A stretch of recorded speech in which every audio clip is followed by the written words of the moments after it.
Okay, we have new information and reactions on AARO and the changes that have been made to AARO, its website, it being placed under Kathleen Hicks instead of Ronald Moultrie. So let's go over it all. Get in here. This is Jack with Cosmic Road. I talk about UFOs and the paranormal. Please hit like, please subscribe, share on social media. Let me know what you think in the comments below. And if you wanted to support Cosmic Road in a bigger way, please consider becoming a channel member. See the link in the first line below. Okay, let's just get right into it. This is the press secretary of the Pentagon announcing AARO's website, and then he takes a couple of questions, and it's very interesting. So let's get into it. In other news, the department is launching a website on the All-Domain Anomaly Resolution Office to provide the public with information concerning AARO and its efforts to understand and resolve unidentified anomalous phenomena. This website will provide information, including videos and photos, on resolved U.A.P. cases as they're declassified and approved for public release. The website's other content includes reporting trends and frequently asked questions section, as well as links to official reports, transcripts, press releases, and other resources that the public may find useful. The department is committed to transparency with the American people on AARO's work on UAPs. The website will serve as a one-stop shop for all publicly available information related to AARO and UAP, and AARO will regularly update the website with its most recent activities and findings as new information is cleared for public release. So there you go. AARO is going to keep us updated. I'm sure the lovely Sean Kirkpatrick is going to be on it, really updating us with all the current content that they have available. And I'm sure they're going to make all the content available, and they are going to go out of their way to get that content. For example, taking phone calls from David Grush and information from the likes of David Grush. I joke because David Grush has talked about the difficulties in talking to the lovely Dr. Sean Kirkpatrick. And we have heard that other whistleblowers have been intimidated even to come to Sean Kirkpatrick because of reprisals and I guess the fear that Sean is indeed the fox guarding the henhouse. Okay, but let's continue. There's a really important question and answer session, so let's listen in. Any of those reports going to be published on this website, those interviews? As I understand it, AARO is very willing to take any inputs or information and to investigate into claims of UAP. And so if that information is made available to the department, certainly we'll take a look at it. Yeah, if the information is made available, right. But here's the important part, right? Potentially publish it, but Grush has been saying, I've had this information, I've had these interviews, and I'm trying to give it to AARO, and they won't meet with me, they will not take it. So there's a disconnect there that I think we need to work on getting to the bottom of. One more thing about this website, Elizabeth, it's just for Pentagon employees right now, but eventually they say they will allow it for the public. So if someone in Washington or Florida or California sees some UAP, some sighting, they would be able to report it directly on that website. Again, not just yet, but eventually. All right, but let me get this straight, Joe. The only things that will be uploaded on this site are things that are declassified, right? Declassified and what the government calls resolved, meaning there was a question about what this thing was in the sky, and they've resolved it, and they put that report with pictures and video. So again, when it comes to the unclassified things, people may not be so satisfied. What we really want to get is what is still classified. Right. Yeah, right? But hey, I guess it's progress. AARO now has a website. At some point, it's going to be open to the public. They are going to release some stuff, theoretically, maybe. But what are they going to release? Because Dr. Disclosure here has a good point. It's puzzling that AARO consistently features images of drones in their presentations rather than orbs or other shapes traditionally associated with UAP. This could potentially imply an intention to suggest that UAP are in fact advanced drones developed by China or Russia. So I think that's a great point. And so what can we expect to see on this website? These resolved cases? Resolved? Are they just going to show us a bunch of drones and balloons? I kind of think that's what I expect to see. I expect to see a very minimum of true UAP encounters in resolved incidents on this website. On the other hand, you could argue that at least it's engaging the public's interest. It's getting the public aware of this UFO office and of work being done on it. So kind of like Avi Loeb, small steps, right? Baby steps toward disclosure. You could make that argument. I'm not satisfied by that argument. I want the truth. I want to know what's going on. Sean Kirkpatrick is clearly a disinformation agent in my mind. And I am not persuaded that Kathleen Hicks is on the side of the angels either, although at least she does not seem to be an overt tool of the control group in the way that Ronald Moultrie does. But it's early days yet, and we'll really have to see how Kathleen Hicks responds to her new position and what she's able to accomplish. But like I say, this is going to engage the public's awareness and attention. It's already getting play in the national and probably international news media. Here's an article on Fox talking about it. The Pentagon on Thursday announced the launch of a new website on the All-Domain Resolution Office, which will provide the public with declassified information about UFOs, or what the government calls U.A.P. The article goes on, but I love this quote from Ryder. You've already heard it, but it says, "The department is committed to transparency with the American people on AARO's work on UAPs." Okay, all right. Well, what have you done on UAPs, Dr. Sean Kirkpatrick?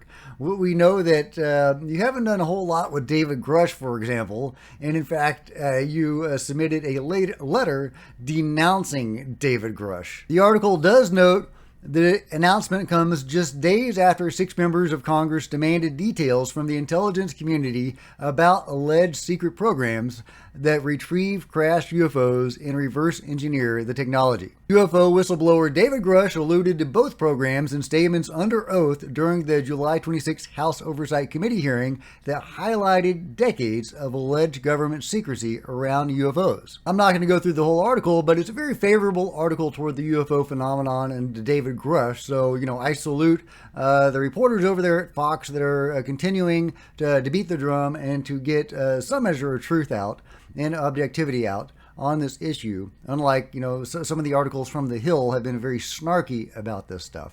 So, but I did want to highlight this one thing because it bears repeating, and just in my own mind, Grush testified during the hearing that he knows colleagues who were injured while reverse engineering UFO tech, and said the government absolutely has UFO tech in biologics since the 1930s, and he knows the exact locations where they're being held.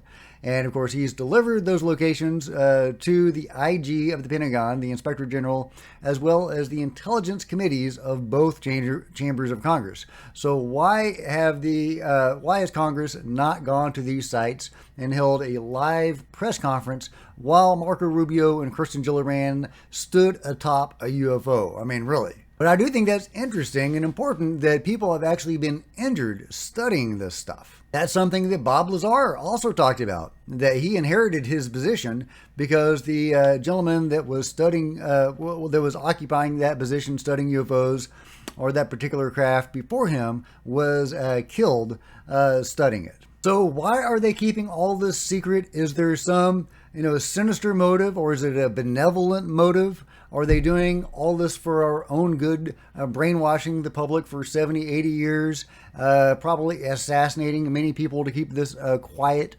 Is somehow that for a benevolent purpose? Could that benevolent purpose simply be to prevent mass panic? I don't know, but I do sometimes think about the conversation between Bob Bigelow and James Fox. Let's hear him recount that. James, do you understand the implications of disclosure? And I said, I don't, I'm like giving it too much thought. Why? He goes, meaning the implications of disclosure. If this story really came out. Okay. Okay, so Robert Bigelow said to me, "They're walking among us." I said, "What do you mean they're walking among us?" He said, they're walking among us. They live right here, kind of thing. So again, I'm looking at him going, I need to see, I'd like to see some proof of that. Right. But then he said, we've done studies. We've done extensive studies on the impacts that this story would have on the general population. globally. And I said, Interesting. okay. Well, like what kind of studies?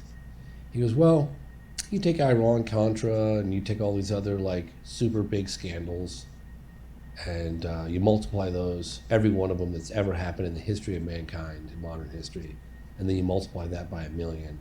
And that's the impact, according to our studies, that this reality would have on the general public. He said the economy would collapse, organized religion would collapse, and he just rattled off all that. Religion would collapse. So there you go. That's what Bob Bigelow told James Fox as a possible reason to not have disclosure is to prevent mass panic. And while I completely understand where that sentiment is coming from, and I would love to see some of these studies that he's referencing, because, some studies are, can be debunked or can be argued. Obviously, there's going to be mass ontological shock. That's the new buzzword, right? And of course, it's very apt. But at the same time, I don't think it's going to lead to a collapse in the economy and religions and all that. People are going to have to go through a shift, just as I did a few years ago. I wasn't always a UFO guy. I got into this in 2017 when Lou Elizondo, Chris Mellon, A-Tip, all that stuff came out. And, Tom DeLonge played a big part in that. And, I went through my own ontological shock and a period of time where I had to grapple with all this stuff and incorporate it into my own reality.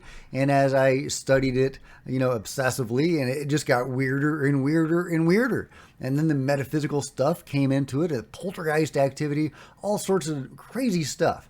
And the evidence on it was very solid. So absolutely, the public is going to have a lot to grapple with.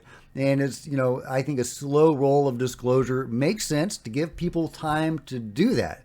But that slow roll needs to happen. Or heck, just get it over with fast. Rip off that Band-Aid. I can see an argument for that too, although I think that there is probably a more compelling argument to release it slowly. Either way, I don't think we should forestall disclosure in the expectation that it's going to lead to societal collapse. I think you have to have more faith in people than that. But that's one thing I talk about sometimes, is that when we do have disclosure, and during this process of disclosure, there need to be support groups. There needs to be a system in place to allow people to absorb this information and to incorporate it into their reality.